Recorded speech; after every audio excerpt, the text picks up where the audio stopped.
And what are you going to do then? What can you do? You are not in any position to stand up at your table, bosom heaving, in order to cry out, "No, no, Trevor, let me bear your children."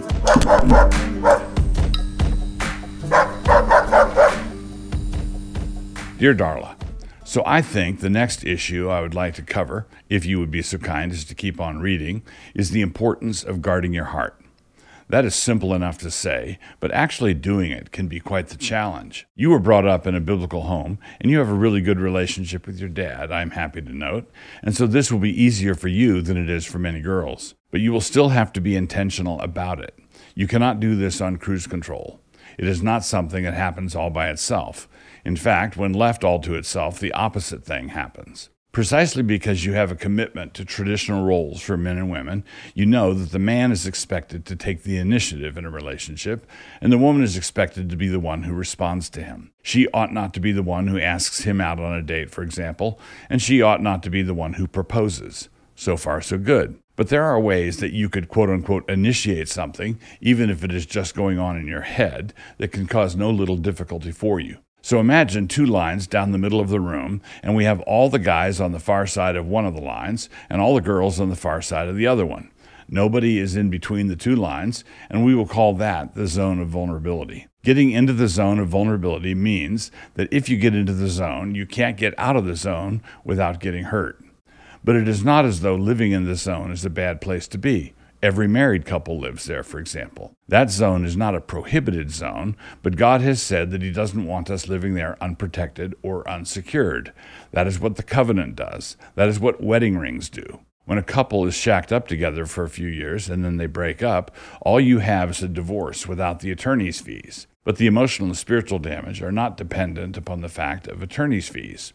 When you fail to guard your heart, what is happening is that you are drifting into the zone. Now, this can happen overtly when a guy and a girl are being stupid and they are in a dating relationship for 5 years. If you do that, there's no way to stay out of the zone, and we probably ought not to say that they were drifting into the zone. It was more like the zone was a pool and they were cannonballing into the deep end of it. But a girl in your position is more likely to drift into the zone. This can happen different ways. First, it can happen inside your head through daydreaming. Say an eligible young man starts attending your church and he joins your college and career group. 10 of the young women start imagining all sorts of possibilities for him, and 4 of those young women talk about those possibilities for him that they have imagined. You can think that their conversation is tedious and silly and still be affected by it. What if he... Imagining all sorts of scenes and scenarios would be an example of not guarding your heart. If he asks another girl out and you are disappointed but shake it off in half an hour, you are doing fine. If he does that and you are devastated, that means you daydreamed yourself into the zone. And there is an in-between. Say you are not devastated, but you are certainly more disappointed than you ought to have been, and the half hour is more like a week. That's something you really want to avoid in the future. So guard your heart by guarding your imagination. Incidentally, one way of guarding your imagination is to monitor your consumption of romance novels and/or rom-com chick flicks. I'm not saying that they have to be considered sinful, although some of them are, but a steady diet of them is nothing more than pornography for the emotions. And just like sexual porn, it distorts your understanding of the world. All it will do is make your heart goopy, and it is really hard to guard a goopy heart. You want to be preparing your heart for when the right guy shows up, and that means you must guard your heart until he does. But let us grant that the reason you don't want to guard your heart is that not guarding it is, for the moment, fun, or consoling, or reassuring, or fun. That is, it is fun until it crashes. Another way to drift into the zone is to have a circle of friends that you get very comfortable with. They are like a pair of your favorite slippers. Life is easy around them. There are 3 guys in the group and 3 girls. You get along well, and you do lots of fun things together, and nobody's dating exactly, but you do see each other 3 or 4 times a week. Movies at somebody's apartment, frisbee golf, ice cream socials at the church. You are, quote-unquote, the gang. At some point, some of you are going to start drawing invisible lines above your heads, and that creates invisible expectations in your hearts, the ones you are not guarding. Say you are particularly good friends with one of the guys, and the formal status that you and everybody else have assigned to this relationship is that you are, quote-unquote, just friends. That's all you could ever be, right? That is because nobody has said or done anything romantic. But you are close to him, closer than a brother. And one day, when the 2 of you are having coffee at some joint, and it is not a date, he says something like, "Look, I just thought I'd check. We're just friends, right?" And what are you going to do then? What can you do? You are not in any position to stand up at your table, bosom heaving, in order to cry out, "No, no, Trevor, let me bear your children." Suppose you realized in that moment that you had indeed fallen for him, and he had just gotten confirmation from you that you were quote-unquote just friends. And believe me, many guys are stupid enough, even the smart ones, to think that having had such a conversation settles a matter like that. This is a controversial subject for some, but you would be right to gather from what I've written that I believe that one-on-one male-female friendships are not a possibility. At the very least, it is a safe bet for you to act as though they are not a possibility.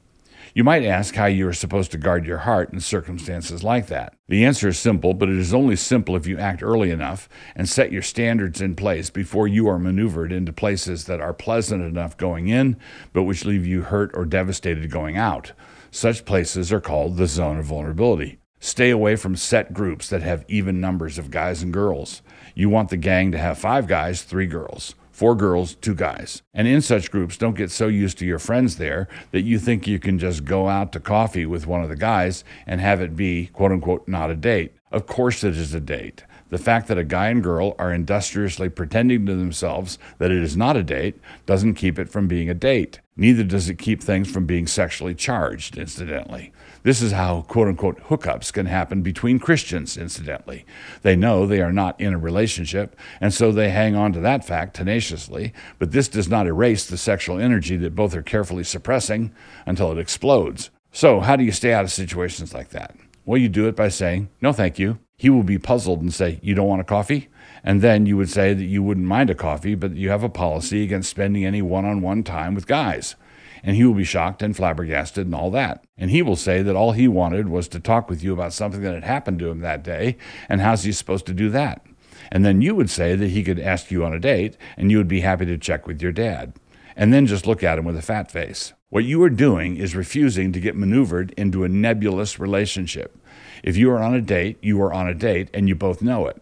You don't want to be sitting in some coffee bar while wondering to yourself, what is this? Where are we? You should also have a policy against guys coming into your apartment if no one else is there. You have standards that you have set beforehand, and you simply apply them. What this means is that you respect yourself. You are not unattainable, but you should seem unattainable to the guys. Out in the pagan world, where men and women hang out together and the ethical barriers are down, the women are easy. This is one of the reasons why men don't commit. They are willing to use easy women, but they don't want to commit to easy women. The Christian version of this avoids the immorality, for the most part, but many times the girls make the mistake of being emotionally easy. And then the same thing happens on that level. They get emotionally used, and the men still don't commit. The guys like talking to pretty girls because who wouldn't? They need someone to pour out their troubles to, and mom's not there. You know this kind of thing is going on in the gang, for example, if a girl cleans up a guy's apartment for him, or if she takes it upon herself to cook a birthday cake for one of the guys, or runs errands for him. Don't be that girl. It's low rent. To repeat, you are not unattainable, but you want it to seem that way. This is not being snooty or snobbish. When it comes to one-on-one relationships with guys, I exclude your father and brothers and cousin. You should have too much self-respect to drift into a place where you are emotionally available to men who have made no promises. You will spare yourself a lot of grief. The last thing is this. Being able to do this is only possible if you are walking with God. The idea of guarding your heart refers to this vertical relationship with Him primarily, walking in the path of wisdom. Quote, "Keep thy heart with all diligence, for out of it are the issues of life." Proverbs 4:23. The issues of life really do flow out of this. If you are walking with God, if you're close to your dad, if you honor your mother and imitate her, and if you listen to your uncle, your life will be pleasant in the land the Lord your God is giving you. Your Uncle, Douglas. Before I go today, I want to tell you about a new documentary that Canon is releasing from my daughter, Rebecca Merkel. It is called Eve in Exile, and it comes out on May 6th. Eve in Exile is a movie about the failure of feminism and the future of femininity. Be sure to check it out exclusively on Canon Plus. Here's a quick look. What does it mean to be a woman? Apparently nothing at all. Can you provide a definition for the word woman? I can't. I'm not a biologist. Our culture hates the idea of boundaries. My body, my choice! We just want there to be no rules, no lines, no definitions. As a woman, what is that? Was to each their own. We're Christian women, and we want to live in the way God told us to. But we're looking out over this current playing field and wondering where on earth we are supposed to stand. Our daughters are born into the ruins of what used to be a Christian nation, and we are raising them in the wreckage of the West. What does obedience look like in this madhouse?